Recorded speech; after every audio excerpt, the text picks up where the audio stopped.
sneaking up on our freedoms, destroying our health, shredding the Constitution, taking away our wealth. But we're the men and women following freedom's trail, following where the truth leads, we will prevail. Good morning. Welcome to the Dr. Rima Truth Reports. I'm Rima Ilebo. Good morning again. I'm Rima Ilebo, MD, and I am the Medical Director of the Natural Solutions Foundation, welcoming you to this edition of the Dr. Rima Truth Reports. And that's what we do here. We tell the truth. And sometimes it's easy to hear, sometimes it's not. Sometimes it's funny, sometimes it's absurd, but it's always the truth. With me, as always, is my co-host, Ralph Fusatola, who is also a co-trustee of the Natural Solutions Foundation. Ralph is our counsel. He's an attorney who's been fighting for health freedom for a long time. Good morning, Ralph. Good morning. And how are you? I am doing really good. I'm working on trying to get the low broadcast bandwidth of our program on the air. I need to tell Mellowhawk that. Can you hear me, Dr. Rima? I can. There was a momentary dropout. I have to tell you that so far the broadcast quality and the internet signal in Chile has been about 75,000 times better than the broadcast quality from the little town of Volcan in Panama, where we have the Eco Demonstration Project. So this is a real treat. We have stable, strong signal. Hello out there. You can actually hear us, whether you're hearing us live on Sunday morning, 10 to noon Eastern, or whether you're hearing us on the archive. I'm happy to say that the signal appears to be carrying us through. We have a lot of health freedom news this morning, and we have a very special guest. Our guest is a colleague who is helping to save your life right now. It's that important. General Burt is around, so if we have a reason to pull him in, he can join us as well. You've already gathered that I'm speaking to you from Chile, which, as I typed to somebody who asked how the weather was, is slightly Chile. This is winter in the Southern Hemisphere, the Deep South, as we're calling it. Now, the Deep South has many advantages, but one of the advantages is that it is a low radiation area. Chile happens to be extraordinarily fertile. It is a diverse country. It's a very long, narrow country.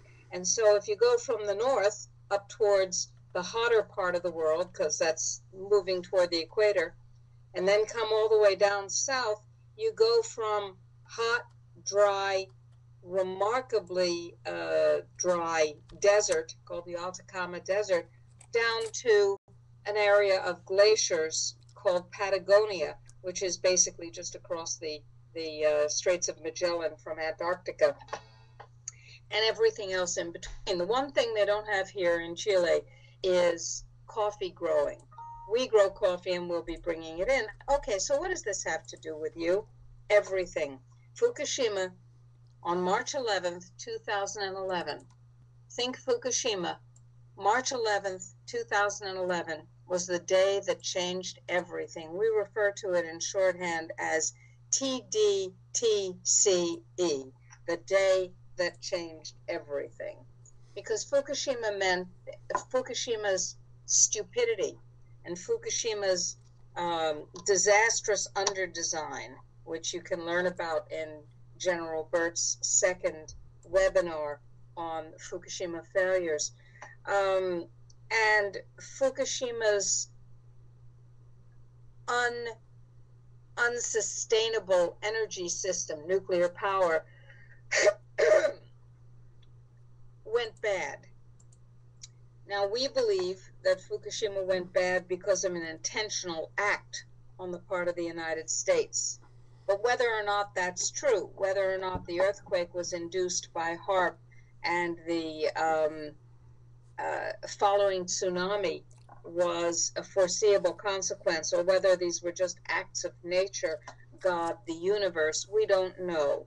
And it'll be a while before we have definitive proof. Doesn't matter for our discussion. What happened was that your food supply, your water supply, your air supply became permanently contaminated. Those are big words, permanently contaminated. I don't mean they're academic book words. I mean they carry enormous significance. Think about what it means when your food supply is completely contaminated with radiation. It means that every time you eat, you're going to be taking in radiation. It means that every time you breathe, if the air is contaminated, you're going to be getting hot particles in your lungs. It means that your DNA is at serious risk. One of the main ways that people get contaminated in that kind of situation is through their food. The trustees of the Natural Solutions Foundation instantly realized the implications, and we said we have to source food. We have to move the major food source activities that we were planning through our eco demonstration project in Panama. We have to move that up to priority number 1A plus, because our supporters, and people who don't even know we exist yet, are being contaminated. They have no choice in the matter, and we have to do something to protect their genome, to protect their DNA, to protect their health, and to protect their life. Why do we have to do that? Why don't we just say, well, no, we'll just take care of us? Because we're a social justice and freedom organization. That's what we do. It's who we are. We identify problems and we solve them effectively, efficiently, and frequently by calling for change in policy. That's what the action items in the Health Freedom Action Items, Health Freedom newsletter are about. They're about raising our voices in enough numbers so we can literally force policy change, and we have and we do. So we said, okay, priorities have to be rearranged. I mean, think about it. You rearrange priorities in your life. Everything is fine, and then some cataclysmic thing happens. Your kid falls off the bike and has a concussion. You weren't planning to spend the day in the emergency room, but that's what you do. Your priorities change. And that's what we did. We reoriented our priorities. And General Burt and I started going to huge efforts physically, and Ralph, huge efforts while primarily remaining at home in his contaminated environment in New Jersey. Oh, yes. And we began looking for ways to manifest the potential of the Deep South, as we call it, the Deep South, to feed the North. That's you. And it turns out that here in Chile and in a number of places in Africa, it's surprisingly easy. Surprisingly easy.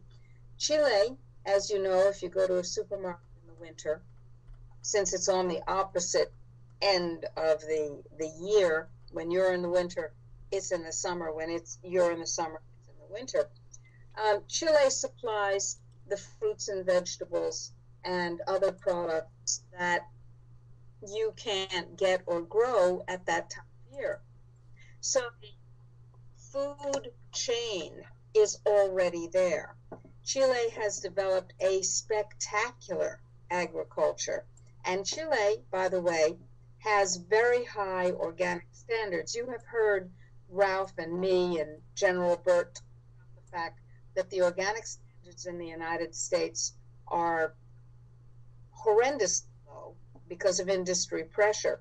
You've heard us all talk about the fact that the Codex standards are even lower, because organic would keep people healthy, and Codex is not designed to keep people healthy. You remember the history of Codex, which we talked about in Nutricide, and I'm putting that on the chat. I think I'm putting it on the, I'm trying to, just a minute. Where's my curtain? There we go. Nutricide. If you haven't watched it, or if you haven't watched it in a while, it's worth Googling Nutricide. It's 40 minutes, and it's a lecture that I gave in California on the history of Codex Alimentarius, which you will remember was created by the top dog German genocidalists when they got out of prison following the Nuremberg War Tribunals. They said, well, that didn't work. Let's try something else. Oh, I know. Food. We can control and kill the population with poisoned food. Kind of the Snow White stepmother number. Here's a poisoned apple, my dear. It looks so pretty. It looks so pretty. If you folks haven't seen another one of Dr. Rima's better known YouTube videos, and they're all so wonderful. There's one where she, several years ago, is walking through the exhibit hall at Codex, actually at the food, at the FAO, the Farm and Agriculture, is it, or Food and Agriculture Organization of the United Nations, one of the two parent bodies of Codex. And it's in this ornate Mussolini-era building, and there are these enormous 40-foot high images of gorgeous fruit of various types. And Rima is going through the exhibit and deconstructing the misinformation that Codex is trying to get out. It's quite a spectacular video. Thank you. I was just wandering through and talking about the absurdity of the lies, and the lies are so patent. So Codex is a killing machine, and food is being used as a killing tool, and that was before Fukushima. Now, with Fukushima, there's just no issue. Yes, you can grow organic food, and it will be contaminated. Yes, you can put a greenhouse over it, and it will be contaminated. The hot particles are in the air and the water, even if they're not in the soil, and you're not going to have a hermetically sealed, HEPA-filtered greenhouse. You're just going to put a roof over it. So there's no way out of this problem except to stand the issue on its head, and instead of our belief system that buying local has always been the best way to get food short of growing it yourself, we have to say buying local somewhere else is the best way to get food, because that somewhere else has to be on the other end of the planet, the low radiation end. Thank God right now it is the low radiation end. Well, Chile already has a food growing system. The Chilean organic standards are far, far higher than the U.S. organic standards. That would be easy. They're far, far, far higher than the Chilean. I'm sorry, they're far, far, far higher than the Codex standards. That's even easier. So they have a very demanding, excuse me, excuse me while I drink some Valley of the Moon coffee. Ooh, that sounds good. Love Valley of the Moon coffee. And the new crop is in, and we're going to be, a lot of good things happening. I am trying, Dr. Rima, to reach our producer, because he's not on Skype, to find out how we can get the low bandwidth going. There's a problem with the low bandwidth. Okay. Well, I will carry on here. I always do carry on. So the what was I saying? I lost track of what I was saying. So we decided that we would name and password for the low bandwidth. We would find Ralph. Yes, I'm sorry. Ralph, while you're working on the problem, if you mumble and chat with yourself, it's distracting. I mean, yeah, I can stop and you can mumble, or I can mumble and you can stop. Either way, okay? Ralph? Yes? Not a problem. I've got Jeff, and he's on it now. and we'll be getting the low bandwidth going shortly. Let me let people know about that. Folks, live radio on the internet. It's like this. This is the Dr. Rima Truth Report. Every Sunday, 10 to noon Eastern, archived, listen, chat at www.healthfreedomportal.org. Health Freedom Portal. You notice the new name for the program, Dr. Rima Truth Report. Dr. Rima, you want to explain why the truth? What do we have doing something that the rest of our society seems not to want to deal with at all? What about the truth? Tell me the truth, Dr. Rima. I will tell you the truth, Ralph. The truth is the only thing that's going to save us. The truth may be hard, it may be unpleasant, but without the truth, we are mind slaves. And once you're a mind slave, it kind of doesn't matter what happens to your body. It goes along. We are being lied to in the media on a regular, well-orchestrated basis. No surprises there. Just think 9/11 if you need some evidence of that. We are being distracted, disoriented, and dissembled to by the cultural icons, by what we do with our focus and our time. Think the Kardashians, and nobody gets to be that prominent and that much in the eye unless that's social engineering putting them there, because frankly there's nothing interesting there. So this is social engineering to deflect and to distract us, so that it's a magician's choice. See my hand waving and fluttering with the kerchief? Okay, you're not watching the hand that just went into your pocket and extracted your wallet. That's what's going on. Of course, the taxation is beyond insane. Medicine is designed to kill us. Medicine and vaccines are designed to create disease and death.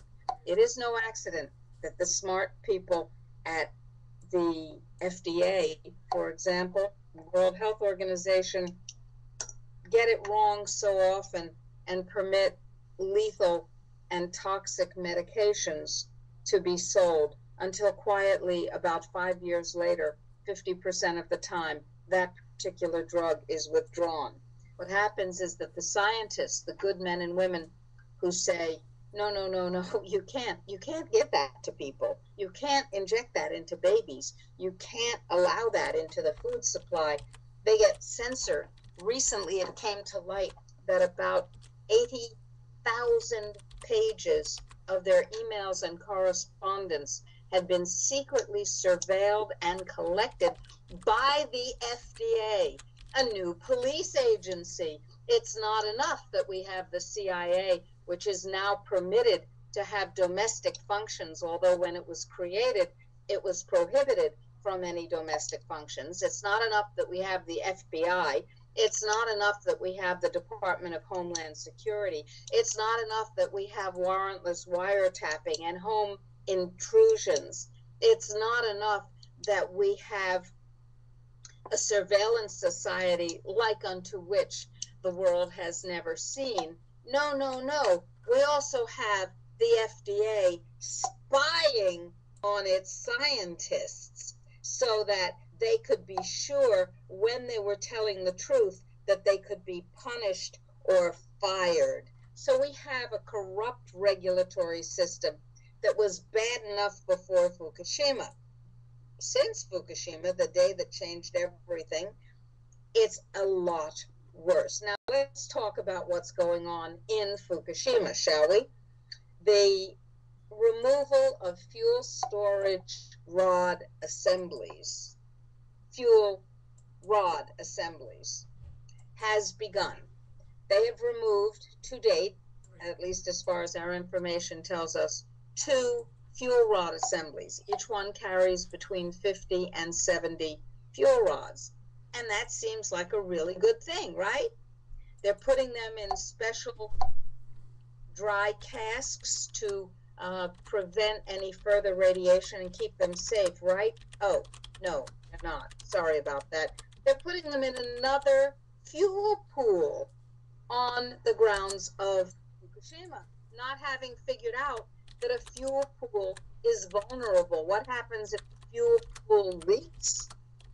Well, the zirconite cladding, the layer of the metal that's protecting them, bursts into flame, and we have a nuclear fire, possibly a hydrogen explosion, possibly a nuclear explosion.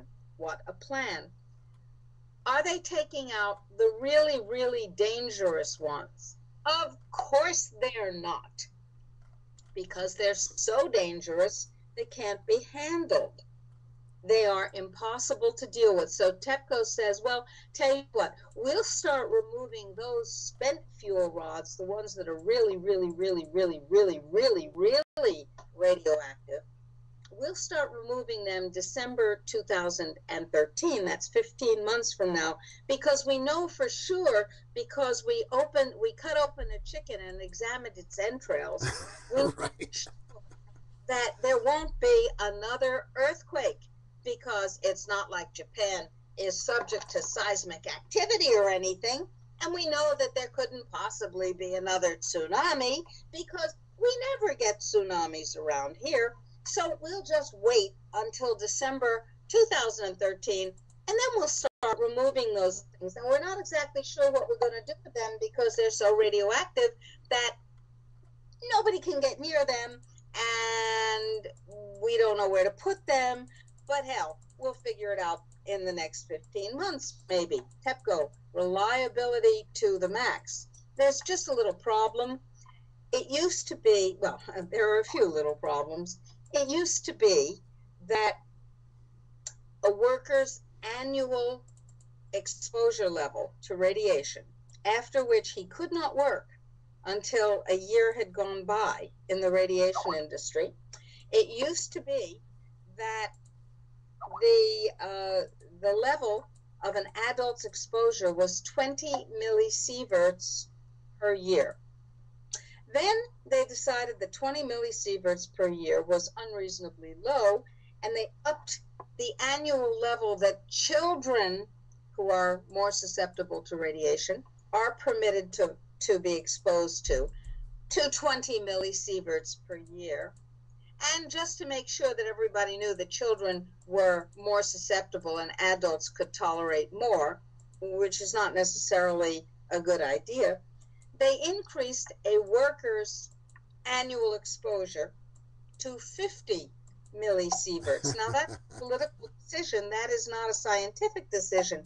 50 millisieverts is a whole lot of radiation. Well, so they've got this problem, see? They've got this thing called Fukushima, and they've got the fuel pools, and they've got the reactors that have gone bad. And a person working there, known as a worker, or soon to be known as a corpse, a person working there will reach 50 millisieverts in just a few moments. So the contractor, who was given the responsibility of decontaminating the radiation there, the contractor had a problem, because every worker carries a dosimeter, which measures the amount of radiation that they're getting. And if they get to 50, they have to stop working for a year. And they run out of workers pretty quick that way. So the CEO of the company came up with an utterly brilliant idea. He sent lead boxes to the Fukushima project, and he told his people to cut the boxes up and make shields for the radiation detectors, the dosimeters. And those shields effectively prevented the radiation from being detected, so they never even got close to 50 millisieverts, and they could keep working. One of the workers at the meeting where this was explained to them said, "This is a crime. This is a crime. You're exposing us and asking us to lie." And the response of the CEO was, "Once you reach 50 millisieverts, you can't work for a year. Is that what you want?" Wow. Yeah, don't want to die maybe. How about they don't want to die? Yeah, yeah. We're back. So We're back to the worst old days of the early industrial revolution when workers' lives were not worth much. precisely. Now, there are many other things going on at Fukushima, but the fact of the matter is that the window dressing, and that's all it is, of taking out the least radioactive fuel rod assemblies and putting them into another pool of water elsewhere on the ground, it's not only ineffective, it's stupid. We're talking about logical, stupid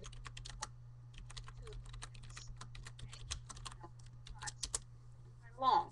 Contamination continues. Contamination continues. We'll talk about, somebody said, what prescription drugs was the shooter in Colorado on? We'll talk about that in a minute.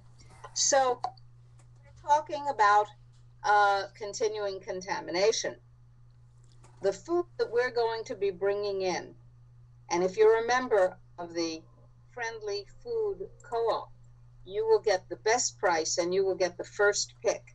That food is produced where the radiation is incredibly low, but it's also produced where the standards are incredibly high. Wouldn't you like that? Now, with me, and we'll talk about the Colorado shooting for a moment, with me is a colleague named Marcial Hertz. He is Chilean. He's lived in the United States. I am happy to tell you that his English is excellent. This makes my life so much easier. And he believes in the importance of what we're doing. So not only is he helping us thread our way through the system, which inevitably is different here than it is in the United States or Panama, but he's also doing it with his heart and his passion because he understands why this is so important. And that's a pleasure to work with. Before we introduce Marcial, I want to talk to you about two other things. The first is the Colorado shooting. When we heard about it, two thoughts occurred to me, other than the sorrow and the tragedy. The first is, I said, he inevitably will be on prescription drugs. There is no doubt he will be on psychoactive medication. Virtually every shooting that's taken place in a public place in the United States, whether it's a school, whether it's a theater, whether whatever, has involved people who are either on psychiatric medicines or who are just coming off psychiatric medicines. Right. There's no, this is not questioned any longer. There's Why it's so common the media doesn't even have to mention it. you know. The other factor, Dr. Rima, and you're fading away for some reason. The other factor that's significant is that up until 1991, it was against Army regulations for any soldier on psychiatric drugs to be in combat. Today, about 20% of all the soldiers who are in combat in these endless wars for oil are on psychiatric drugs. Would you like to comment on that? In the state of high arousal that and fear that a combat zone inevitably is, the psychiatric medications that are being prescribed to these soldiers produce excessive homicidal and suicidal ideation, and from the ideation comes action. That's right. So the drugs themselves, biologically, in a state of high arousal, lead to massacres and self-murder. However, let's go back to the shooter. The shooter in Colorado had allegedly taken 100 milligrams of Vicodin. That means he would have had to take, depending on the size of the pill, either 8 or 10 times the approved, the recommended dose. So he he tanked up on Vicodin. Vicodin is a mixture of OxyContin, which is an addictive and very, very neurotoxic drug, and amphetamines. So he was juiced. He was juiced on psychoactive medication. What is this sort of medication prescribed for by those foolish enough to prescribe? Vicodin is a pain medicine. Ah. But it's a juicer upper. And the guy was high as a kite. He apparently, well, he may have been let into the theater. That's not clear. Colorado does not permit concealed carry weapons, and therefore he was the only person in the theater with a gun. Now, I don't like guns. I don't have guns. But I do have a Second Amendment. I do. I remember the Second Amendment. Remember the Second Amendment? I sure do. That's the amendment that guarantees the first. Exactly. Let's say that again, Ralph, and elaborate on that. Now, the Second Amendment guarantees the First Amendment. That is, the First Amendment, which has our freedom of speech, of religion, of association, and of our right to petition the government for redress of grievances. That amendment is in effect guaranteed by the Second, which is put in the order it was put in on purpose. And I just, it's very clear that the founders understood that an armed population was a free population. In fact, there's a great passage in Carol Quigley's Tragedy and Hope about the relationship between arms and liberty.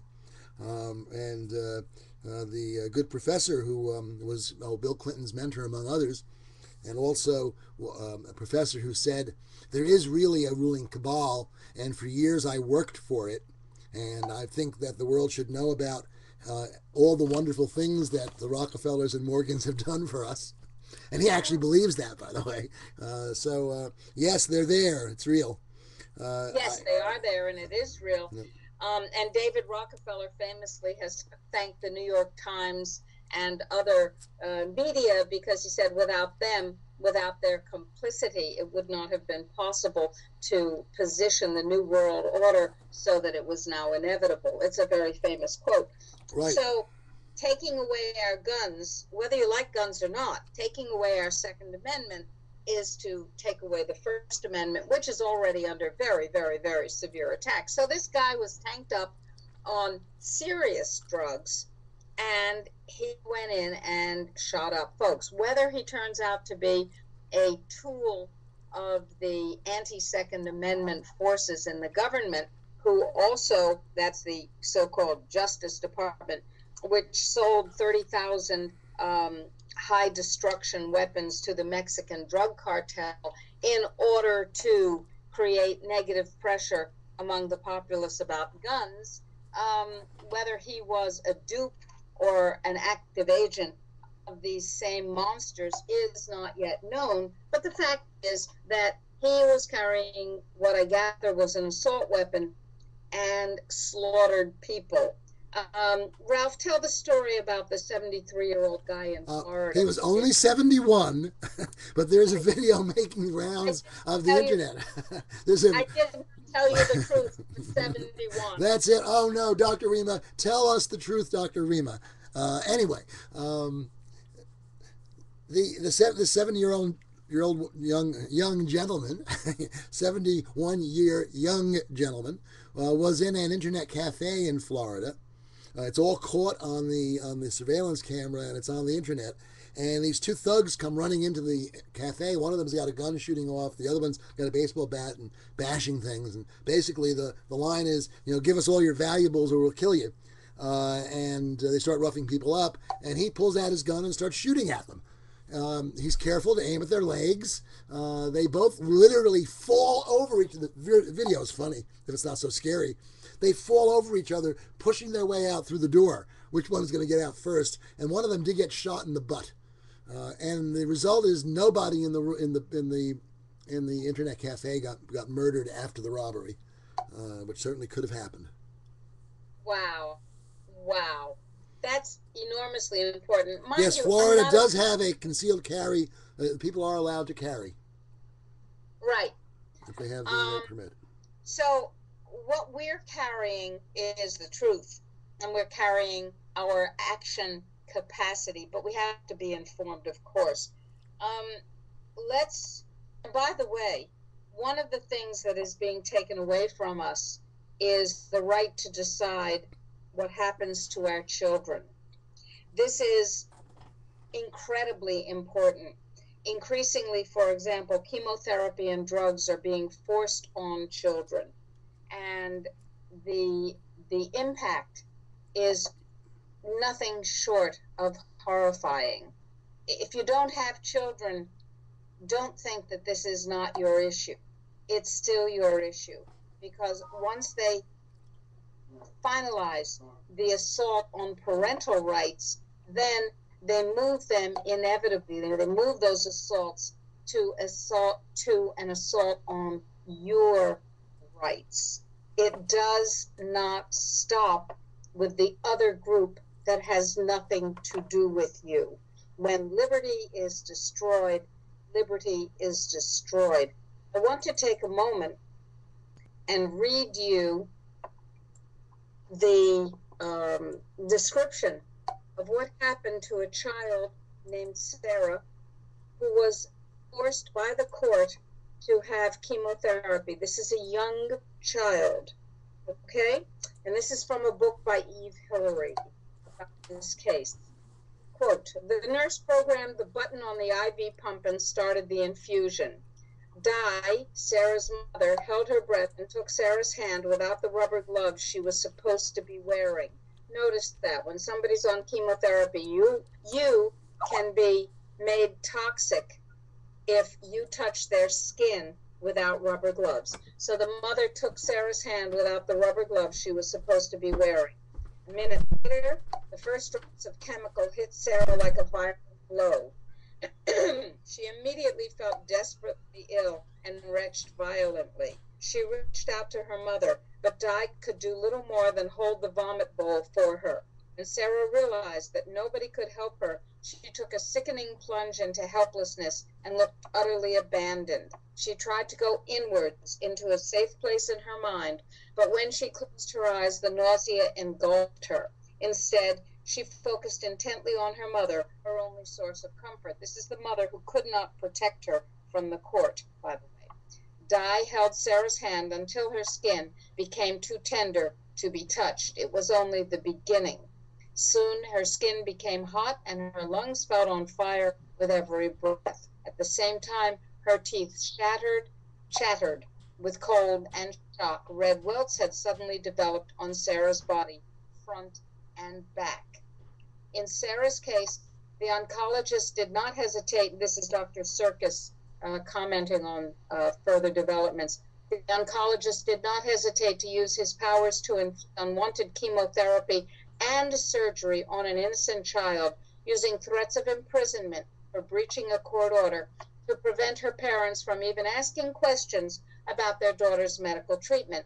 If Sarah's parents did not comply with court orders, they were threatened with the prospect of Sarah being put into foster care. On the oncologist's recommendation, Sarah was incarcerated in the children's oncology ward and limited in her contact with her family to 2 hours a day. On the oncologist's recommendation, Sarah was ordered to eat a diet of unmitigated junk food, preserved meats, and fried food. You know, dietitians in hospitals, the very people who want to make it illegal for anyone, including a physician or a nutrition, to speak about nutritional matters, they control food in hospitals. Her mother's home cooking was banned from the hospital.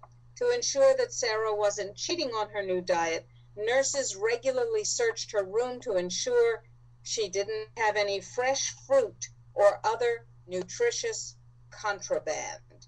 That could be you, that could be your body, that could be your child, and it certainly could be your food.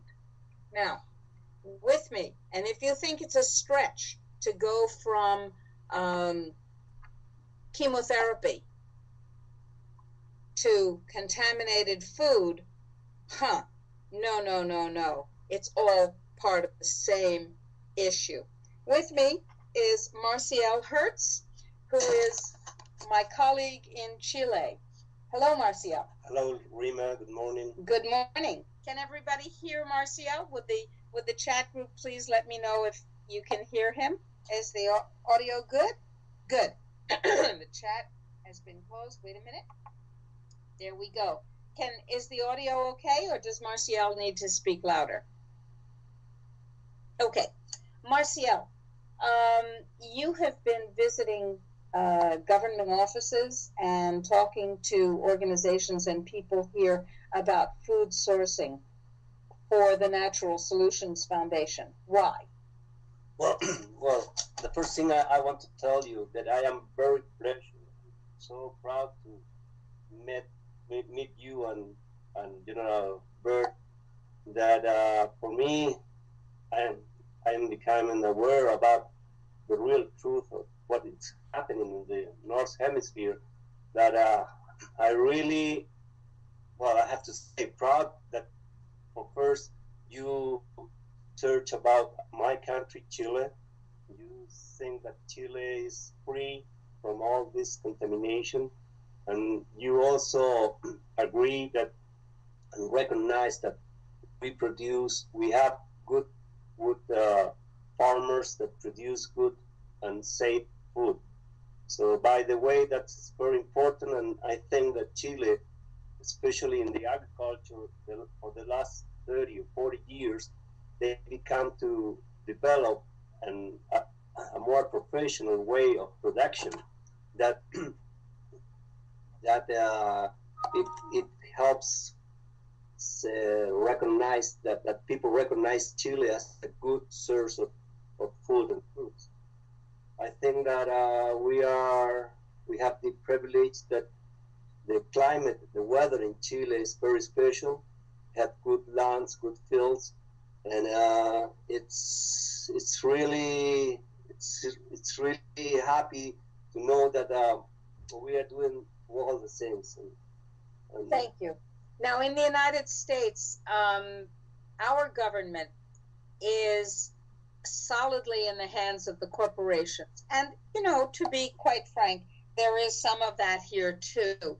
But when Marcial went to the government and he said, can you help facilitate this project, which will enhance the or support the organic growers by creating another market sector for them and bring the benefits and the information that we have to Chile as well. What did the government say, and whom did you meet with? Well, they were really surprised, and they want to make all the effort to help your foundation, and especially you too, and to let you know how we work here in Chile, how we are so pleased to receive new investors, new possibilities to be a good chain of source of our best fruits and vegetables.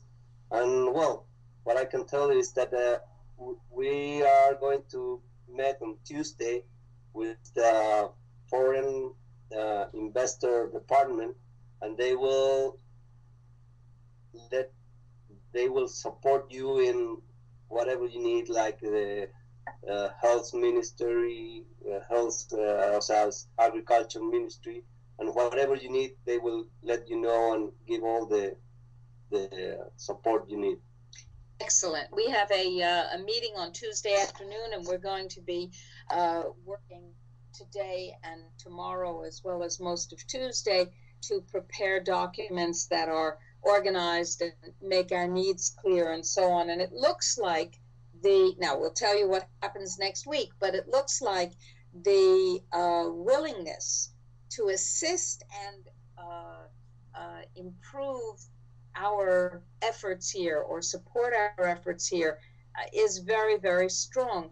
Now, that's the government side. Yesterday, at an organic market, it's a street market that's held twice a week in several locations around Santiago, where producers come and they sell stuff and vendors come, and I'm going to be posting photographs and so on. we were standing talking with the young lady who brought us there, and a guy came up and she said, "Oh, hello, hello, hello." Turns out he works with her and he's a lawyer. So we went to lunch. This is such a fascinating story. We went to lunch in one of the many lovely cafes and restaurants in that area, which, for those of you who are interested, is called La Stadia. It's a wonderful neighborhood in Santiago, filled with stores and galleries and wonderful restaurants and just charming, charming. Anyway, there we were in La Stadia, and we went to lunch, and this very nice young man said to me, "What's wrong with GMOs? There's nothing wrong with GMOs. Without GMOs, you cannot feed the world's population." And I said to this stranger, "Excuse me, you've been deluded by propaganda. Allow me to tell you the truth." And so I did. I told him that wherever GMO crops are used, the crops fail. As they are failing in the United States, your food prices will skyrocket. In the next year, I'm talking to you in the Northern Hemisphere now, your food prices will skyrocket in large part because the ubiquitous corn crop has failed, because the superbugs have won, because the super weeds are winning, and because the genetically modified DNA cannot sustain life. It can't sustain the crop's life. It can't sustain the life of the animals that eat it. And you're an animal that eats it. It can't sustain your life. So the corn crop has failed in the United States, and it's failed in many other places, creating, ta-da, widespread famine, a Malthusian tool of population control, ta-da. So there's that, plus the fact that the amount of chemical poison that's used, both pesticide and herbicide, goes up by an average of 400% when GMO crops are used, which is the whole point, because the companies that modify the seeds are the ones that make their money from selling the chemicals. Ta-da! Anyway, I pointed that out to him, and I told him that they cause infertility and sterility, and they cause autoimmune diseases, and there are new organisms like the one that was discovered by Professor Donald Huber, Professor Emeritus of Purdue University, which is not a bacteria, it's not a mycoplasm, it's not a virus. Nobody knows what it is. It's a new class of monster organism which causes abortions in cattle and rabbits and deer and people and everything. It causes abortion in fish. It causes the race of animal that it encounters to be unable to reproduce. Ta-da! So we talked about that and the super weeds and the super bugs and so on. And we talked about the fact that crop production in GMO crops goes down to 1/4 of what it was before the GMOs were introduced and before 400% more poisons were used in growing them, reducing the farmer's profit margin and his life at the same time, by the way. And he looked at me and he said, "I didn't know that. Tell me more." So I did. And you know, I can ruin anybody's meal. So I told him lots and lots and lots. And at the end, he said, "I want to help you. I am a lawyer." I said, "Yes, I know." He said, "I am a lawyer. I will provide legal services for you pro bono to help your foundation. We already have a corporation here in Chile, but," he said, "you need to have a tax-exempt foundation here in Chile to do the work, and you also need a special corporate entity, a legal entity, to facilitate the work of the Fund for Natural Solutions here in Chile specifically, because that's the way the law works." And he said, "I will help you. I will do that for you." He already works for an environmental law firm. That's how the young woman knows him. The firm is called Sustentarse, and they're very prominent environmental lawyers here. And he said, "Allow me to make a contribution because it's good for Chile and it's good for the world." Now that's, by the way, what sharing information can do. And that was one of the many magical moments that we had yesterday. So what we're doing is pulling together our resources, our intellectual resources, our emotional resources, our financial resources, to create something the world has never seen before. The world has never seen a health freedom organization so vigorously involved in the solution to health freedom problems that it actually creates a commercial enterprise. The commercial enterprise is called the Fund for Natural Solutions, and I will type that into the chat box. www.fundfornaturalsolutions.org, and that is an investment opportunity that allows people to put their money where their values are. And that will be part of the important world-changing activity that we carry out. Usually health freedom or social justice organizations do two things. They talk a lot, and sometimes they sue. And suing is very good. Using the courts to force change is excellent. For example, with the lawyer, I said, Chile is a Catholic country. He said, yeah. I said, GMOs, which are coming in here very strongly, and I'll tell you why in a minute, and I'll tell you how we can help that. And that's what we're talking about now. I said GMOs, or transgenico in Spanish, cause abortions and facilitate organisms that abortion, and they create it. Dr. Rima, you are breaking up. Okay, can you hear me now? Much better. Okay, so I said Chile is a Catholic country in which abortion is not permitted for any purpose under any circumstances, which means that women who want abortion either have to go to illegal abortionists or they have to go to other countries. This is exactly where we were before Roe versus Wade in the United States, but that's another discussion. I said, okay, standing that on its head, why don't we use the courts to prohibit all GMOs in Chile because they are abortifactants, because they cause sterility, infertility, they are, ta-da, birth control measures. Wow. Yes, of course. Yeah, his eyes got really big. They were as big as the plate that he was eating his dinner for his lunch from. And he said, we could do that. Oh, yes. Birth control. There have been student riots here. The students have been demanding free education. The government did a report which came out this week, and the report said universities should be not-for-profit organizations. They're not about making a profit. They're about making an educated generations. The government rejected the report. They said, no, it's all about the money. I mean, things are not perfect here, and they're not perfect anywhere. And the students rioted, and maybe it was the students, maybe it was Agence Provocateur. Anyway, there were riots, and some cars were overturned and burned, and the police sprayed them with tear gas. Well, the chief of environmental medicine, a physician whom I met, a wonderful man, said to the government, wait, there could be young women in the group of students who might be pregnant. The tear gas could cause abortion. So Chile banned the use of tear gas. Wow.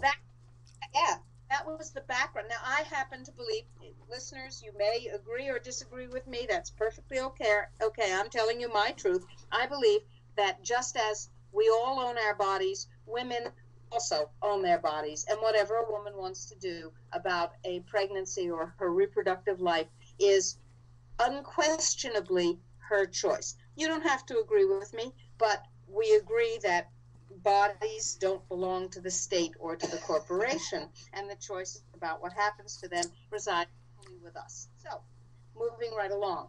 So I thought, well, if they were willing to ban tear gas because it just might cause an unanticipated abortion, why don't we use the very worst part of the GMO as our tool? Exactly. Yes. He said, we can do that. We have to meet again. We have to talk about this. So immediately after we have the government meeting on Tuesday, toward which we're bending all our efforts now. We'll have a formal document and a proposal prepared for them. And in the next meeting, Ralph, not Yes. the first, just an introductory meeting, but in the next meeting, we'll have you in that meeting electronically. So, Fine. yeah. So what we're saying is, Chile signed a trade agreement with the United States. Chile signs trade agreements with everybody. They sign with China, they sign with Russia. If Azerbaijan has a trade agreement, they'll sign with them. If Mars has a trade agreement, they'll sign with them. Chile is a mercantile country. They trade, they sell copper, they sell food, and they do very well. It has the most stable economy in the Southern Hemisphere. So they have a 10-year ago agreement with the United States. And now, according to that agreement, Chile has no choice but to open to GMOs. The populace here is either ignorant of that or, if they know about it, up in arms. Am I, Marcia? Well, they in fact do have a choice. They're being told that they have no choice. Peru, which had a 10-year trade agreement with the United States, has just chosen to take the other choice, which is to ban GMOs completely for the next 10 years. So yesterday at the Organic Street Fair, we met somebody else, an activist named Paula Casanova is the gal who organizes these organic street fairs and organic markets and works directly with the farmers. She has 277 organic farming families that she is involved with. Now, some of these families are so poor that the children don't go to school. They're teaching them mathematics. They are so poor and so beleaguered that they don't have any dental care. And so she's providing dental care for them. Some of these families are very well educated and this is not needed, but there's a social component to build their lives up, as well as a farming component to provide a market for their products. And that's pretty cool. Anyway, Paula is a great gal, and she's a very vigorous activist.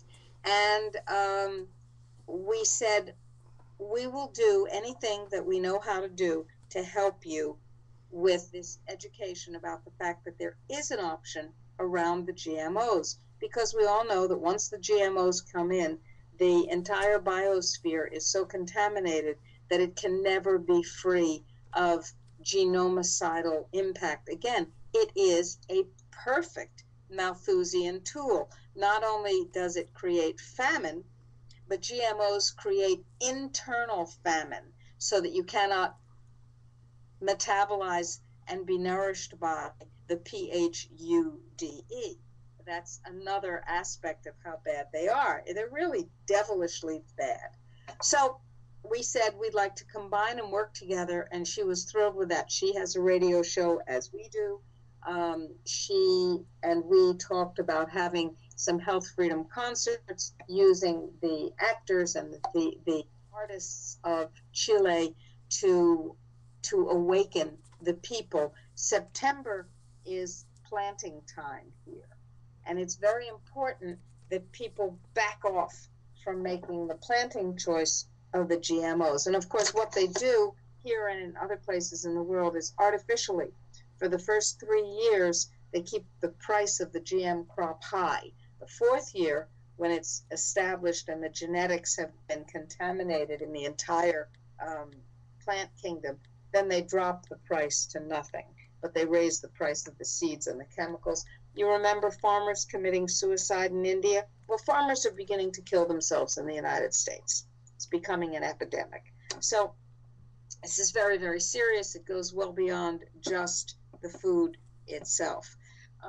Marcial, you're sitting there nodding, and I'm not giving you a chance to speak.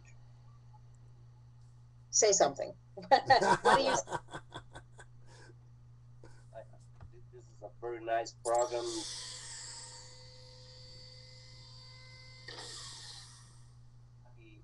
receiving news from you. I know that you are doing your best, and you are here in Chile because you trust and you trust on what we can do, and I think we are open to help you in whatever you need to make this project a real. Thank you. So it's going to help Chile. It's going to help the United States. We also in contact with our African food grower, Father Godfrey and Zamajo. If you have not watched the Songhai films, I'm putting that, SONGHI videos. If you have not watched the Songhai videos, both we had previously and the 8-minute short one and the 45-minute long one, you absolutely must. If you want to see what enthusiasm can do, if you want to see what clever knowledge can do, and how indeed this can feed the North, you need to watch these videos. Can you put the 8-minute video link and the 40-minute video link on the chat, Ralph? Absolutely. I'm going to do that by linking to the friendlyfoodcoop.org page, which has the 8-minute video. I'm putting that on minute. Father Godfrey. Yeah. Excellent. Now, and I'm going to have to find the private link, Dr. Rima, to the other video, and I'll post that so that all of those who are listening to us this morning and part of the chat will be able to get at the lecture. The lecture is not a public YouTube video. It's a private YouTube video so that we can make sure that the people who really need to see it will get to see it, because we'll be inviting people like the folks who are on the chat right now to do so. So that's the theory. He's a professor emeritus of Dr. Rima, we're losing you. Father Godfrey is a Nigerian-born Dominican priest, United States citizen, and an emeritus professor of optical engineering at one of the universities in California. He is obviously a Renaissance man. And a number of years ago, Dr. Rima, when she comes back on, hopefully. Hello. There she is. I was just telling folks the story of Father Godfrey's background, and I was just at the point where I was mentioning that a number of years ago he had been given a large tract of completely lateralized red clay dead land that the tumbleweed would not stop on as it blows across. And of course, you, Dr. Rima, have been at the result, and you can describe what it was like when you visited. Of course, the slides on the 45-minute lecture, some of those slides show what it's like now, and it is just amazing buildings, extraordinary. But Dr. Rima, go ahead. Well, it is a garden. His Songhai Foundation headquarters in Africa, in the middle of dysfunction and dirt and filth and smells and disorder, is a Garden of Eden. It's green, it's lush, it's fresh, it's beautiful. They have 5 restaurants. They have no flies. They grow cabbages that are as large as the circle that your arms make when you put your fingertips together out in front of you. No chemicals, everything absolutely pristine. And the most important thing is that they have taught their system, which not only produces spectacular food, but which also produces energy through methane collection. They have taught their system to hundreds, perhaps now thousands of people, mostly in Africa. So there is now spectacular food available for you and for me in Angola, in Nigeria, in Kenya, in Benin, in Ghana, in country after country. The students have gone and taken this and replicated it. Now, this is not some primitive dig in the ground with a stick and drop in a seed. This is highly sophisticated, low technology, high concept farming. And the food that it produces is going to feed you and keep you safe. There is in Benin a river delta that most people have never heard of called the Uman River Delta. It used to be the second most fertile delta in the world after the Egyptian Nile Delta, which was beyond belief in its fertility. That was destroyed by the Russians. On purpose? I don't know. Maybe it was just gross stupidity and hubris, kind of like nuclear power stations. But anyway, the Aswan Dam was built. The flow of the Nile was stopped.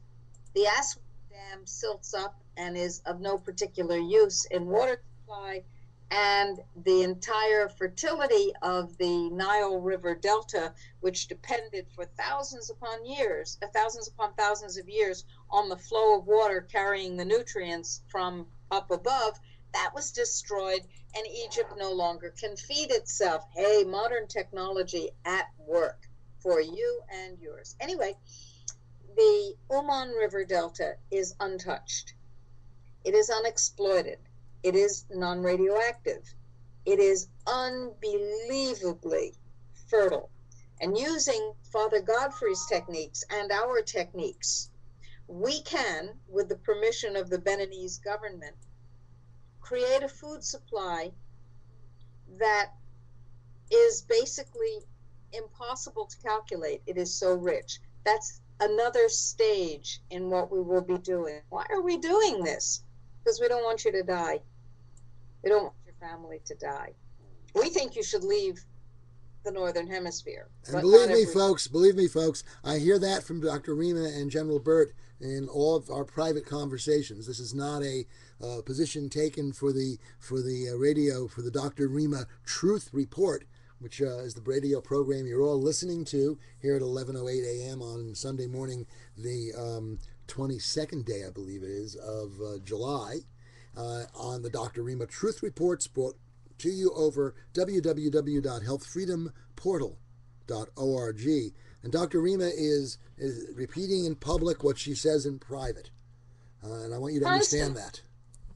I tell Ralph and everybody else that I love and care about, which includes you folks, that the definitive answer is to get out of Dodge. Most of you will not get out of Dodge, or you won't get out of Dodge yet. When you do decide to get out of Dodge, God knows that I hope that the borders are still open to get out of the United States, and the borders to get into whatever country you decide to come to.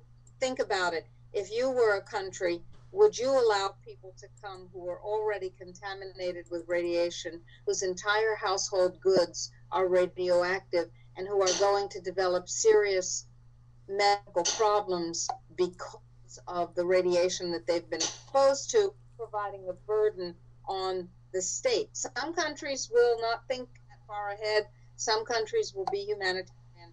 Some countries will not. I can't predict what's going to happen, but I can tell you that if you can unglue yourself from the life that you've built, from the friends that you have, from the family that you have, and if you can take the bold step of doing what human beings do on a regular basis when they can't live where they're already living, which is migrate, then by all means do.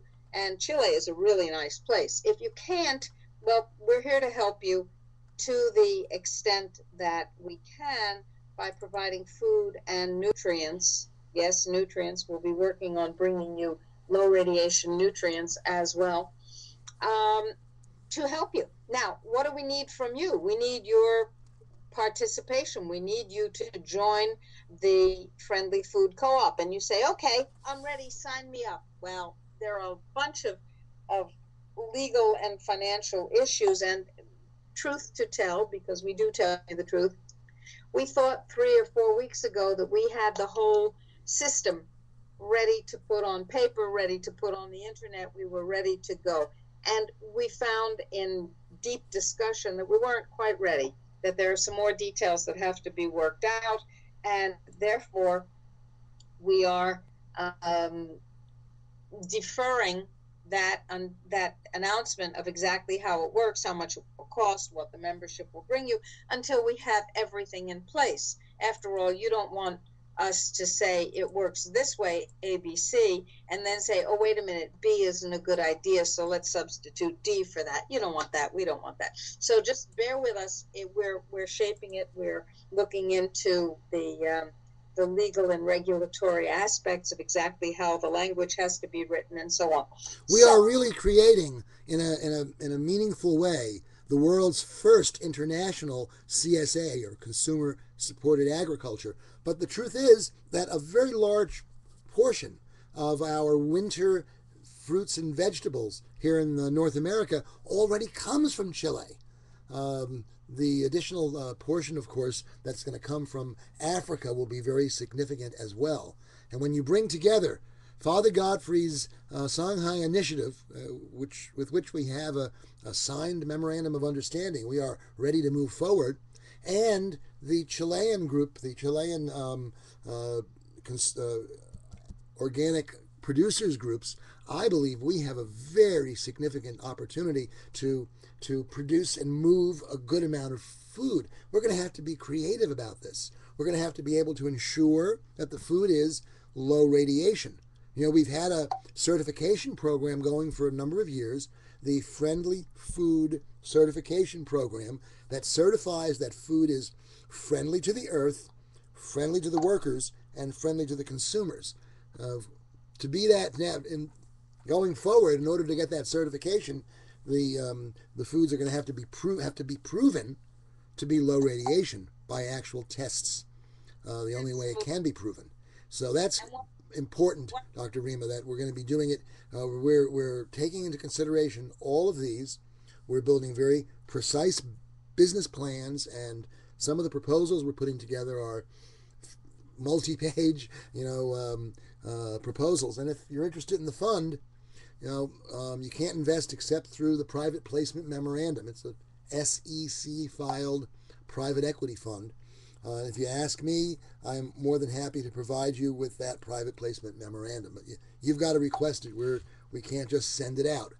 You go to fundfornaturalsolutions.org and follow the instructions to make that request, or just email me. I'm going to put my email address down here on the chat screen. So, Dr. Rima, will I type that out? Go right ahead. Well, I want to point out that even if you yourself are not in a position to be an investor, invest to the fund. If you have friends or colleagues who can make an investment, then you will be compensated as the SEC permits under the formula, which is well established as a compensation program for this kind of thing. So there's another way that this is good for you. We're open to investment, and we are happy to compensate people who that investment. But the going back to the food issue, a huge, bold, and very unconventional undertaking to solve a problem of this magnitude. But that's what we do. Now, a lot of our supporters have said, wait a minute, what does this have to do with health free? And the answer is absolutely everything. Let me give you a little bit of history. When the Natural Solutions Foundation was created in December 2004, the thing that happened that finalized General Burt's decision, General Burt's awareness, and my awareness that we were losing every single health freedom battle because our side was just not thinking strategically. Our side was only acting tactically after the battle was lost. The event that catalyzed it was this.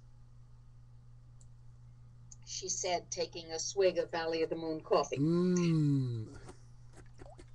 As I remember its taste. Well, Dr. Rima, are you breaking up a little? But go ahead. Better?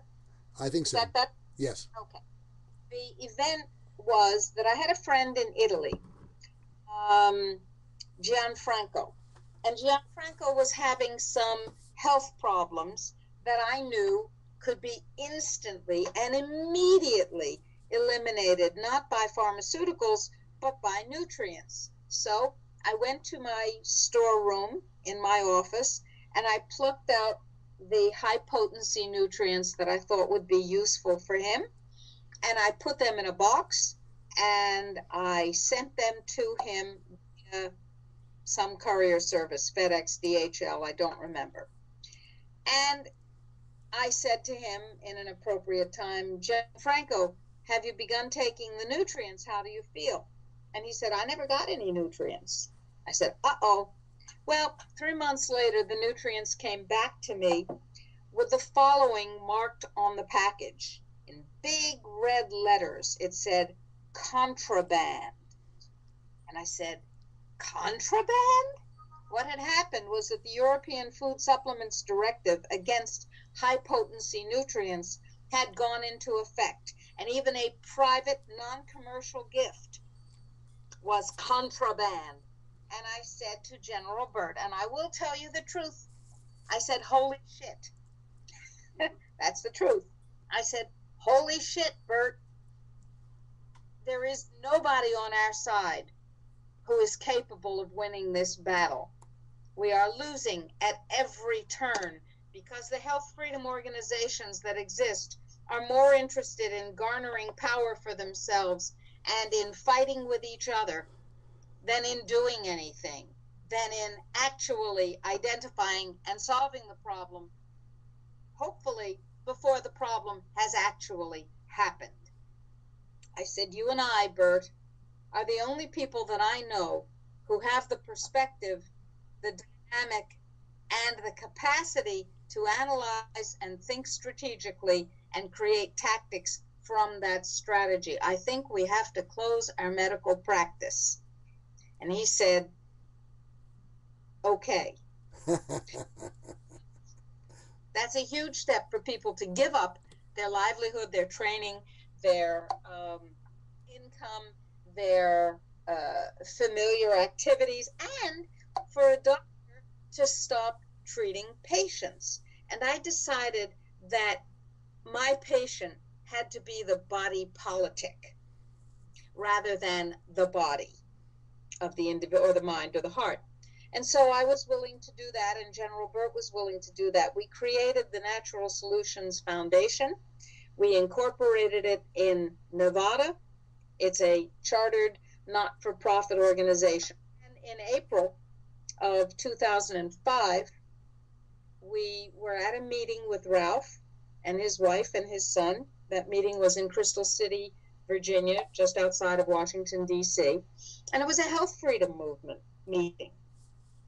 And it was as dysfunctional and chaotic and foolish as any meeting I've ever been to in my life, and I've been to a lot of meetings. And I said, we were right. We don't have a hope, not a prayer, not a whisper of a prayer, because this is the health freedom movement, and it's a lot like a bowel movement. Ooh. I called Ralph when we got home, and I said, Mr. Fusatola, General Burt and I would like to meet with you. He said, certainly. Told us where his office and his home are located in New Jersey. And we drove an hour and a half each way. We sat out on his beautiful, at that time, not radioactive porch, his beautiful garden around us, and his lovely woods surrounding the house. And we said, we want you to solve the Codex problem, and we have nothing to pay you with. He said, tell me more. So we did. And of course, Ralph knew about Codex. And I said, I am convinced the solution lies in the legal realities of Codex, U.S. law, and international law. I think this is one of those problems that has to be solved at the level at which it was created, which is the legal level. Sometimes that's not true, but sometimes it is. Right. And he's, okay, do you mind if I bring in another attorney, Jim Turner? Well, we knew Jim Turner. We trusted him. We knew that he was a very, very good person and has been fighting the same battle for a long time. Ralph picked up the phone. He called Jim, and he said, here's what we're going to do if you're interested. And Jim said, absolutely. And the two of them spent an enormous amount of time pro bono, free, and they found the solution to Codex. I wrote the book, and Bert and I got on an airplane and started traveling 3-4 months at a time, going to the poorest countries in the world, because those countries were not yet interesting to the pharmaceutical companies. So they still had some freedom. They still had some hope. And we also went to Codex meetings. Eventually, we decided two things. One, as much as I care about this, I'm not putting my body into the radiation. We stopped going to the Codex meeting system when there was a meeting in Quebec City, and Fukushima had already occurred. Fukushima had occurred in March. This was in April. And I said, the radiation is very, very dangerous. We're not going to that meeting. And indeed, the radiation is very dangerous. Canada, by that time, had turned off its radiation meters. So decided that we would solve the problem otherwise, because the information is already there, and those countries which have taken our Codex solution and used it have prevailed in the Trade Organization because we're right. So we said, okay, now the issue is food, the issue is vaccines, the issue is nuclear power, the issue is chemtrails, the issue is GMOs. These are what we call the 5 big lies, that these things are safe and present no harm to human health, might even be good for you. They're not good for you. They're very dangerous, and they're intended to be dangerous. So we decided that we would solve the problems in a hands-on way that can be replicated, that can be like Shanghai, that can be reproduced in a big scale or a small scale, however you want it. And that's what we're doing. And that's why a health freedom organization is creating a food system, for God's sakes, instead of just flapping our mouths about food. That's why a health freedom organization is creating a medical system instead of just flapping our mouths about health care. Flapping your mouth is cool. If it works, it's called education. If it doesn't, it's called masturbation. Yeah. But not enough. It's just not enough. You have to have practical, in-hand, real solutions that can be replicated, that can be used in people's lives. What is more real for health freedom than the food of health freedom? Not the bread of oppression, as it was described in the Bible for the Egyptian slaves, but the bread of freedom, the food of freedom, the food of health. If that isn't freedom, health freedom, then I'm damned if I know what is. And that's why we do what we do.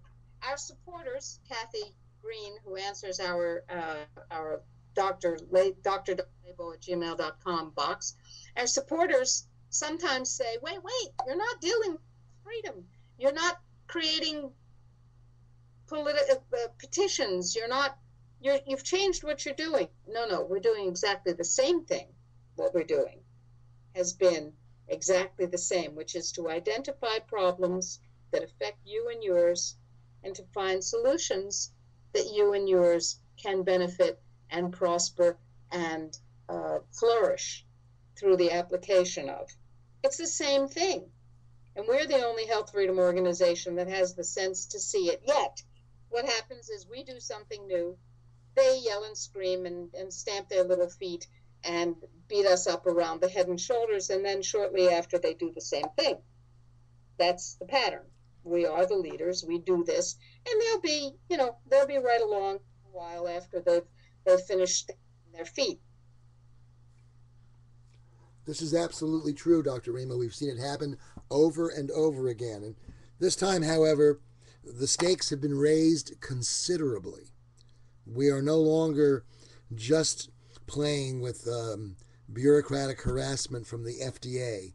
We're now playing with literally a civilization changing event. As you said at the beginning of the program, March 11, 2011, 3/11/11, is a day that should remain in infamy as the day the world changed, and almost nobody realizes it yet.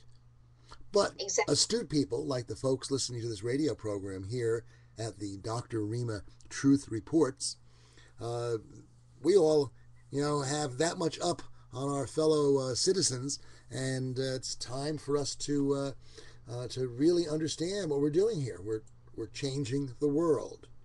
You know what Bert said? He said our mission is simple. It's to heal the world. And that's a very intense mission. Our subsidiary mission, I guess, is to discover, document, demonstrate, develop, and disseminate natural solutions. After all, solutions is our middle name. Exactly. Solutions is our middle name. Mellow Hawk said, and I want to read this for people who are not on the chat.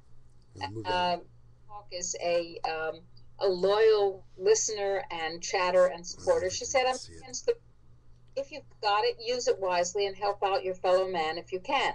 But when you don't have it, but have been able to stay debt-free and stable, and the government starts to push you into a corner so that you become a lawbreaker if you don't go into debt, I get pretty discouraged. And she continues, having enough to buy all clean food, even to go to a food source, is just wishful thinking for most. And she says, I just hope there are enough people who can to keep things going. I want to talk about that. The perception is that there's no way to afford clean food for most people. Only the uber rich can afford clean food. This is untrue. First of all, the intention of our friendly food co-op is to bring in food, clean food, at the lowest possible price. We'll have to charge an administration override so that we can afford to do the paperwork and so on. But the intent is to make these foods available to as many people as possible at prices that are as low as possible if they are members of the cooperative. If they're not members of the cooperative, then they will pay premium prices. And so that's a two-tier structure that's designed to make it as easy as possible. You haven't heard on that. This is not designed to serve the people who already have the resources to facilitate their choices in that way. First we serve people who need the price as close to the bone as possible, and then we serve the others. But there will be so much that we can do both.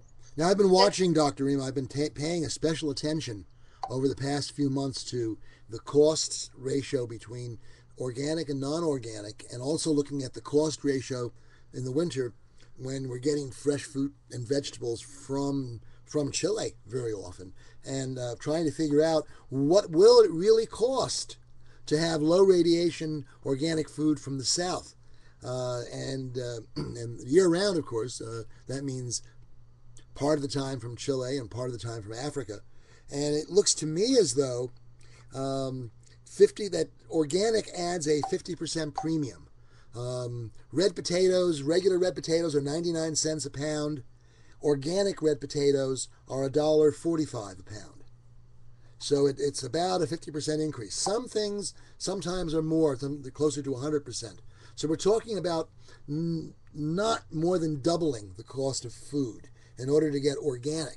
Now, when you look at food coming from the deep south during the winter months, you get an approximate doubling of the cost over the summer months.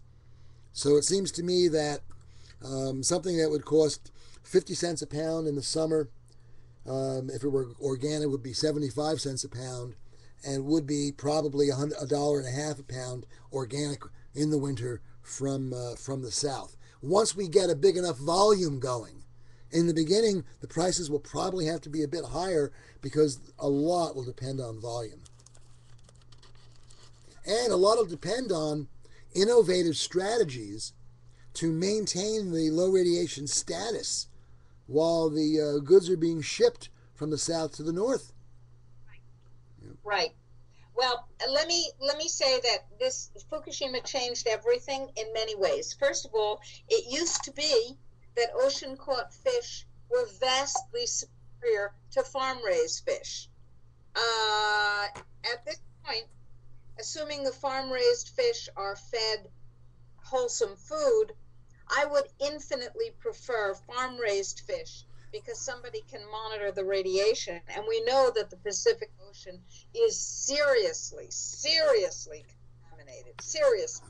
And certainly indoor organic aquaponics in a zero emissions structure is possible.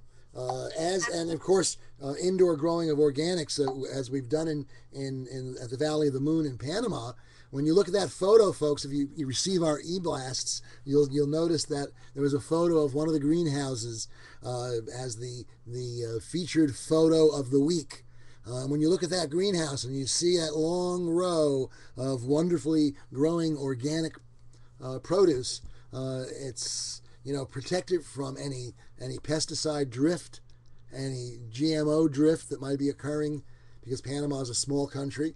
And unlike Chile, where there's an entire province, the 13th district, which is set aside for organic production, but it's an impressive photo when you realize what can be done with sun and water and good earth and intelligence. Intentionality. Yes.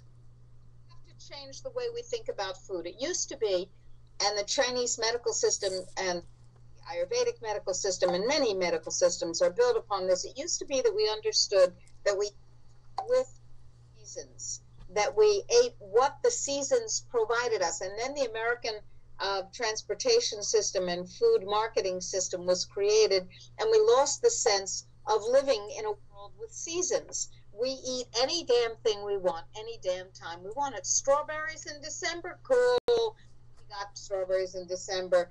Apples in February, cool. We got apples in February. And the freshness and the nutrient content and so on. We got plastic wrap. We got carbon footprints that are as big as all outdoor. Hey, what the hell? We got our apples in February. That's not a healthy way to eat. It's not good for the body. Maybe we have to go back to eating what the seasons provide us. Maybe we have to go back to eating what we evolved eating, which is seasonal food. Maybe we have to go back to thinking that what we eat has to be mindful based on what our bodies need. Your metabolism is different in the summer than it is in the winter. Your metabolism is designed for a different kind of intake and a different kind of biofunction.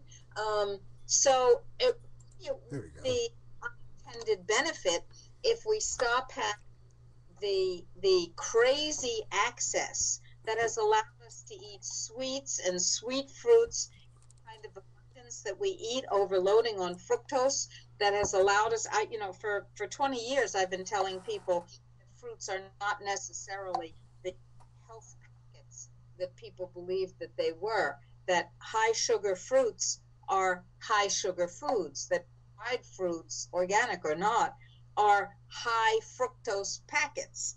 Fructose is a metabolic problem.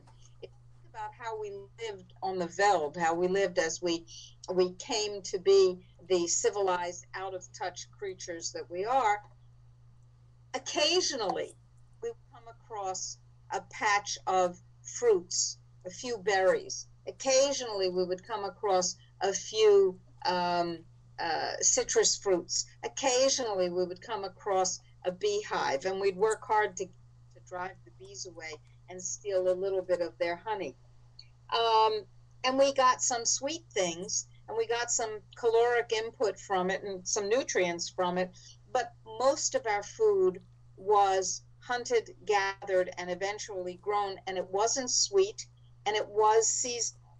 And lots of people throughout human history have actually migrated to be able to keep up with the food supply, whether it was the animals or whether it was the plants that were growing under different climatic conditions. The point is, our biology, which is far older than our supermarkets, our biology is designed these eating. Maybe, just maybe, one of the small benefits from this large cataclysm will be being forced to go back into a seasonal eating pattern. Now, that's one thing. The second thing is that as we talk about low radiation food being more expensive, this discussion has completely forgotten the reality. The reality is that famine has been engineered using weather modification. And the failure of both the GMO crops and the conventional crops, because of the water failure that has been engineered, has been geoengineered, is to sharply increased food prices in the Northern Hemisphere. Yeah, folks, I want you to understand this. This is important what Dr. Rima is saying. We're the ones who have broken, really, the story, if you will, about the famine being exasperated by the GMO products. And now what Dr. Rima is telling you is that the drought itself is manipulated. I'm sorry, Dr. Rima, for breaking in, but I want to make sure people really focus on what you're saying. No, that's absolutely fine. So food prices are going up. Double will look like the good old days, people. Triple, quadruple. Oh, I can't afford organic. Oh, you can't not afford organic. Could be that organic Chile, from Benin, from Nigeria, from Angola, will be cheaper than regular food. By the way, it's cheaper to produce. Oh yeah, did I forget about that? It's cheaper to produce. It's more time intensive, but it's cheaper.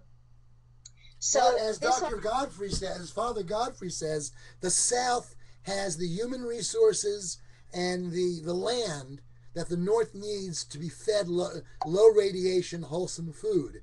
And we just have to bring in the capital resources to make that happen. And that's what he says in that lecture that's so important. And I still haven't, I've got it before the program is over, Dr. Rima. I will post the link to that lecture. I'm going to get it now. By the way, one of our chatters, and I so appreciate having enough internet signal strength to be able to be on the chat while we do the program. This is like heaven. One of our chatters, Parsley123, great name.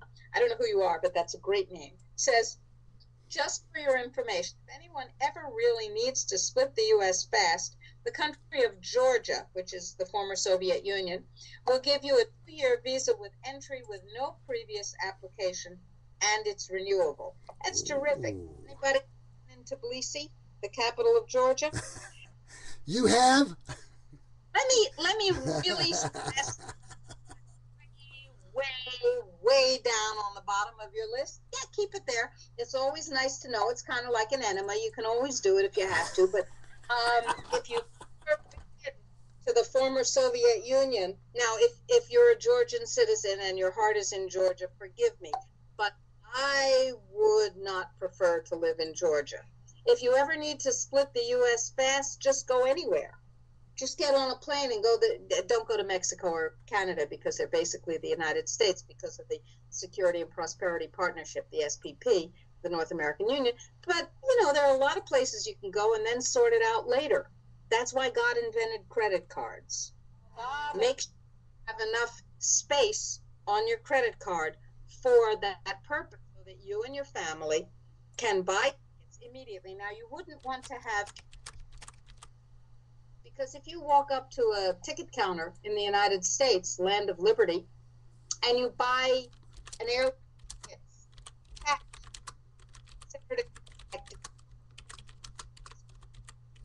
Dr. Rima, you're breaking up. I said if you go to an airline travel ticket counter or a travel agent and you buy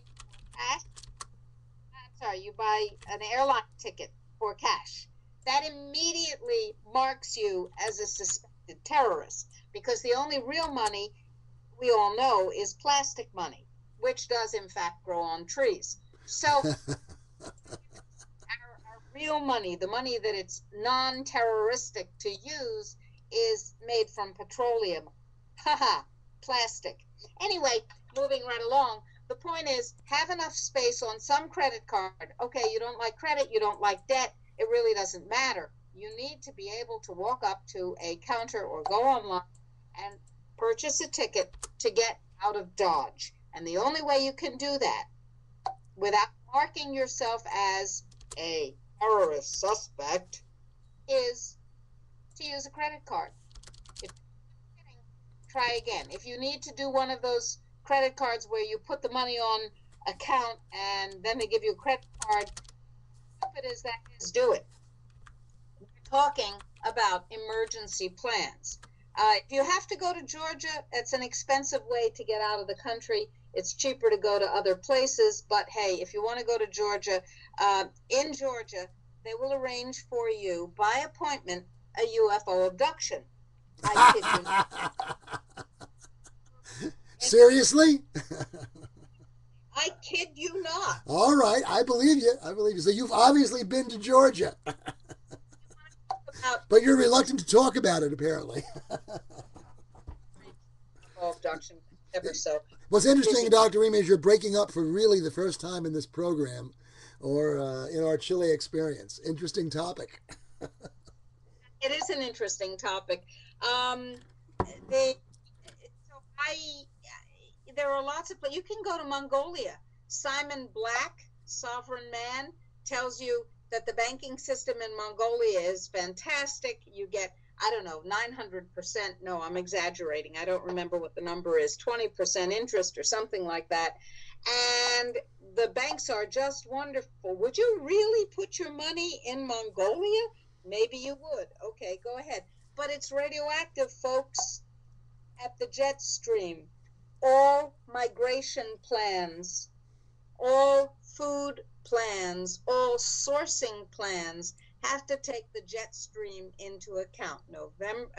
March 11th, 2011 was indeed the day that changed everything, everything. Now, where you put your money has to take into account where the jet stream goes. 3 months of the year, the wind does not blow from Japan toward the United States, from the west to the east. 3 months of the year, during the monsoon season, wind blows from Japan to China.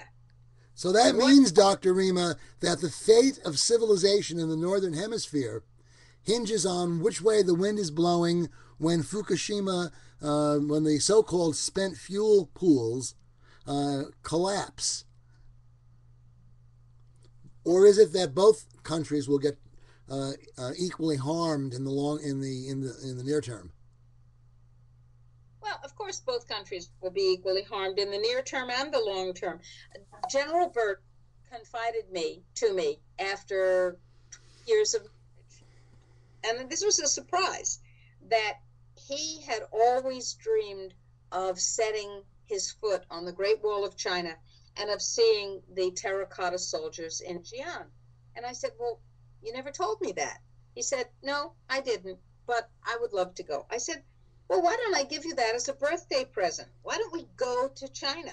Why don't we take you there? And while we're there, because I love food, I'm very interested in food culturally and practically.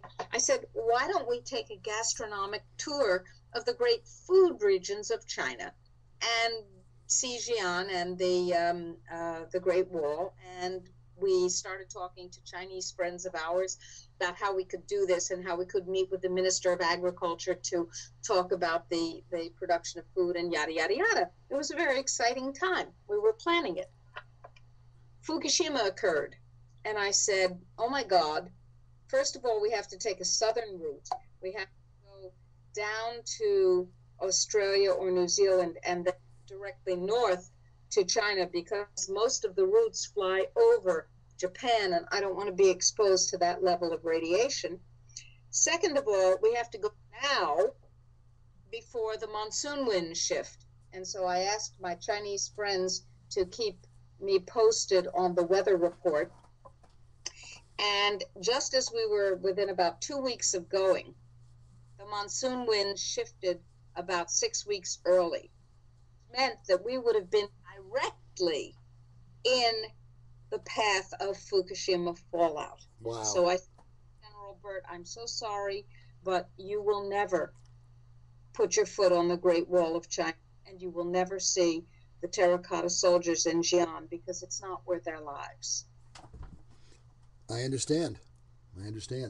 Dr. Rima, we have about 14 minutes before the end of the program. Your friend from Chile who's been sitting listening and absorbed in this discussion. Maybe we should get some of his reactions and responses to what we're talking about. You just read my mind, because I was just about to breaking up badly, Dr. Rima. No sound at all, Dr. Rima. Sound? Okay. There you go. Now we're back. Oh, dead air time. All right. Well, here we are, folks, at the Dr. Rima Truth Reports, brought to you every Sunday from 10 to noon Eastern Time, from wherever Dr. Rima might be in the world. Right now from Santiago de Chile. And she and General Burt are, as she's been explaining, looking for solutions. It's not enough to bemoan the world, guys. We have to do something about it.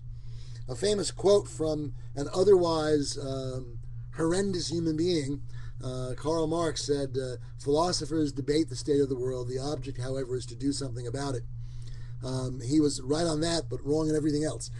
Anyway, Dr. Rima, are you back? Can you hear me? Yeah, almost. Right. I suggest you hang me up and call me back on Skype. All right. I've got to find my Skype. And there is good old Skype. Let's see if we can open that up. All right. Hang up. Folks, for the last 12 minutes of the program, we will now call Dr. Rima back and see if we get a better connection. Let's see. There we are. How's that? That is much better. Okay, excellent. It seems like the newer a conversation is, the more reliable it is. So, Marcial was just starting to respond to this conversation. Yes. Yes, Rob. Well, I'm really surprised with this program. It's amazing. You are doing just a good job with all the problems, and I'm getting aware about the real truth. I'm really surprised, and I think, and again I say, I'm really proud to be here with Dr. Rima. She's so beautiful. She's so nice. She knows a lot, and I think that she really met a good country that can help you in the project a lot, and I will try to do my best. I really sure that I will do it for you and for all of you. Marcial comes with huge capacity and huge heart, by the way.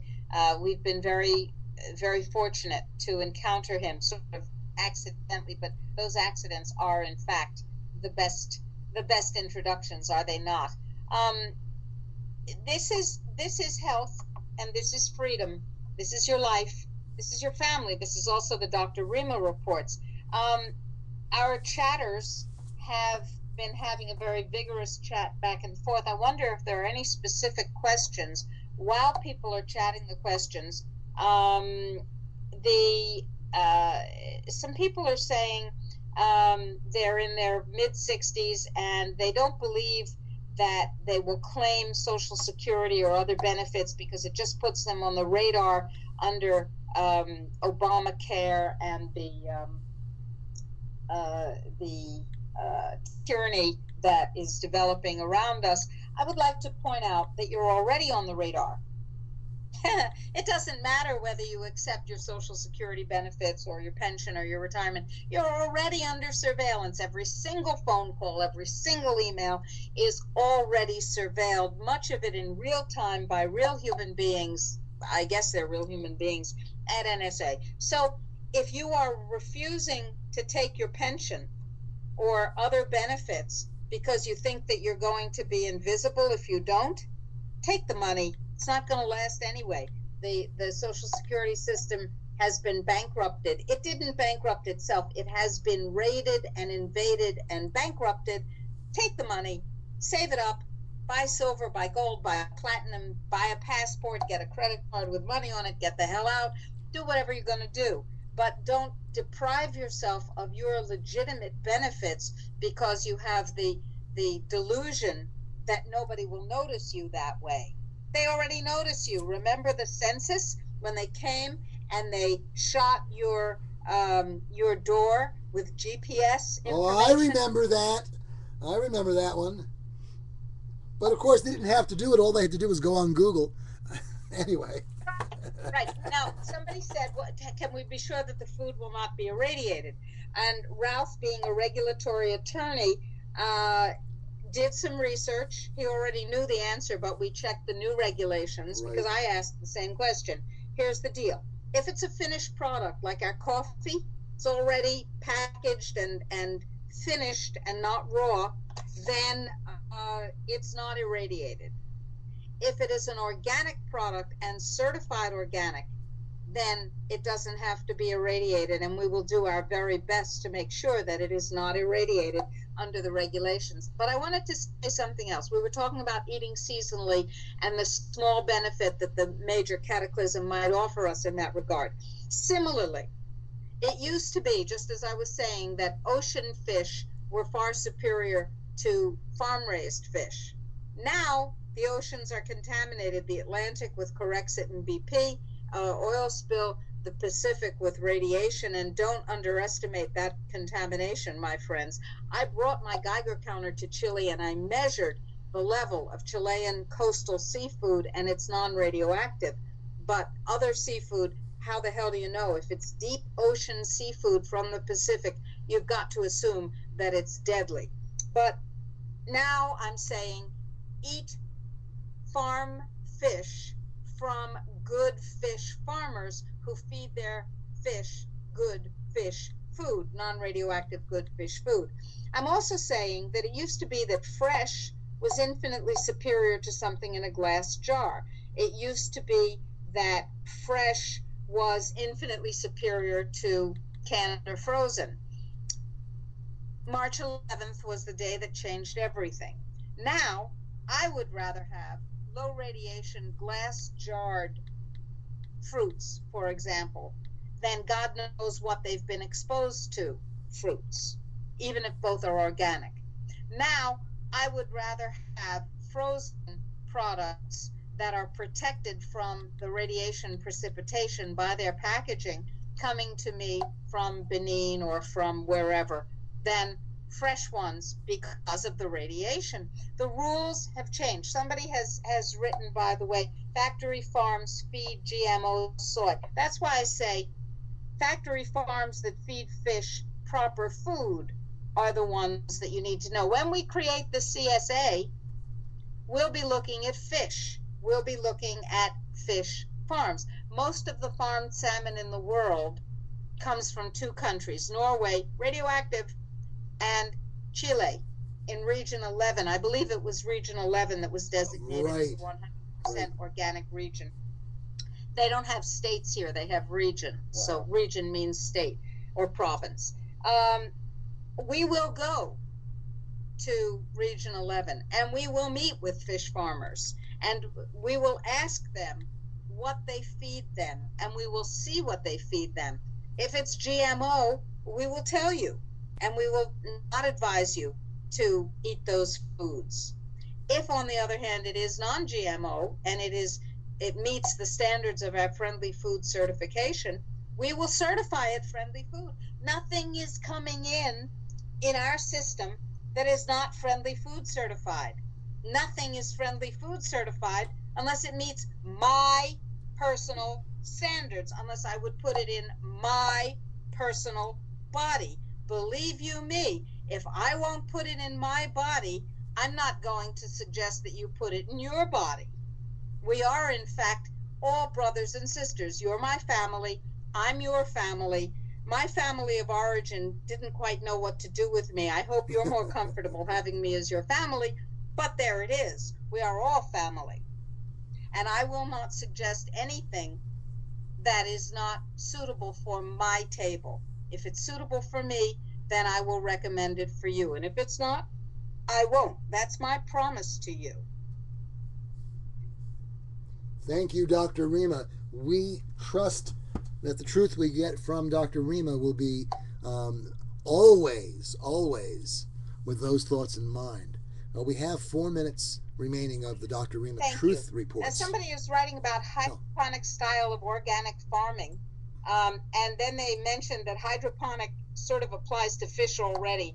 Yeah, fish do live in water. That's true. It's actually, the proper phrase is zero emissions aquaponics. Aquaponics does exactly what Father Godfrey talks about, but does it in a more enclosed environment.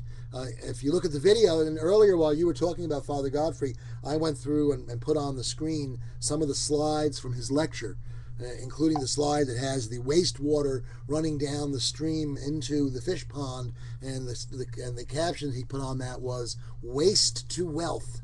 And the water cycles and it goes through and back again, and that can be done actually in an indoor organic aquaponic setting. Absolutely. Absolutely. Let me point out that you can filter your water to make sure that you get out the radioactive particles, and then you have a radioactive filter. Exactly. And that's going to be a big issue here in the Northern Hemisphere. People are going to be having to deal with radioactive filters in the future. No question. Probably, here's what we'll do. We'll all build spent air filtered pools 3 stories in the air. And you'll see all across the Northern Hemisphere thousands and millions of spent air conditioner filters. Excellent idea. Spent air conditioner filter. Somebody, Parsley123 says, how much longer are you in Chile? We're here. We'll be leaving on the 16th. Anybody who wants to come visit is welcome to come visit. You cover your own expenses. Come do what we're doing. Report to other people. Share the experience with us. We had somebody come to our last trip, which was quite recently, and we'll be spending an increasing amount of time here because we've got a lot of work to do here. You're welcome. You're welcome to come. We intentionally rented a 2-bedroom apartment because we've got a spare room. You can stay in a hotel. You can do what you like. But the point is, this is an open activity. There are no trade secrets here. And as somebody said, we are all bound by blood. Yeah, we're bound by blood. We're bound by ancestor Eve's maternal mitochondria DNA, but we're bound by love. We're bound by our hearts, and we're bound by our souls. You don't have to believe in souls, but I know you believe in love. And that's what binds us. That's why I spend my life fighting for your freedom. I don't know you. I wouldn't recognize you if you bit me. I would hope you didn't have any serious oral pathogens if you did bite me. But the point is, I don't know you, but I don't have to know you to know that you're my kin. We are all each other's kin. And if we don't behave like that, then it doesn't matter what the madmen do because they've won. Wow. Yes, indeed. Yes, indeed. So that's what this is about. And we have come to the end of our show. Ralph, final thoughts, Martial, final thoughts. Oh, amazing program, folks. Amazing program. I'm going to push up the link to the Father Godfrey private lecture so that the folks who are watching can make sure they see it. Copy that link down, folks. If you're on the chat, I'm going to put it back on the chat so that it's a live link for you all. And then I'm going to stop the broadcast. Well, one quick second. We need Marcial's final comments. Please. Go for it. Okay. Thanks a lot. Well, I really realize what all of you are doing, and it's unbelievable. I say again that we will do our best here for help in everything that Dr. Rima and General Bird needs to Thank you, Marcial. Real quickly, somebody said, what about relocating in Argentina or Uruguay? Ralph, can you put up the link to General Bert's webinars so that people can see what we are thinking Absolutely. about in relocating? All you got to do, folks, is sign up right here on this on generalbert.com, and you'll be getting his updates, and all that stuff is in there in one place or another. So it's www.generalbert.com. And at that point, I am stopping the low bandwidth broadcast now. Okay, and that can be closed off. And we now have the high bandwidth broadcast, and I am stopping the recording in a moment. I'm going to move this over. The recording has